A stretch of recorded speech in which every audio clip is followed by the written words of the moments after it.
Pulang ziarah wali, kronologi mobil rombongan Ponpes Sukorejo Situbondo kecelakaan di Probolinggo.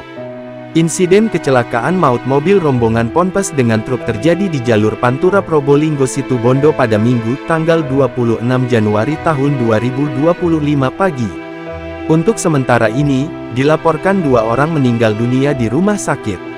Kecelakaan yang melibatkan kendaraan truk dan kendaraan Hiace dengan 12 penumpang terjadi sekitar pukul 4.30 waktu Indonesia Barat di Jalan Raya Masuk Desa Sumberjo, Kecamatan Paiton, Kabupaten Probolinggo.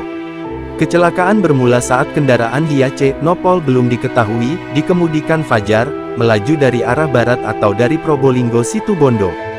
Setiba di tempat kejadian perkara TKP, diduga sopir Hiace kehilangan konsentrasi.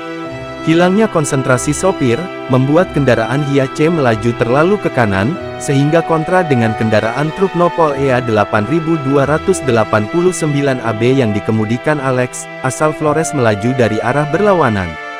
Untuk sementara dalam kecelakaan ini, dilaporkan 2 penumpang kendaraan Hiace meninggal dunia di Rumah Sakit Rizani Paiton.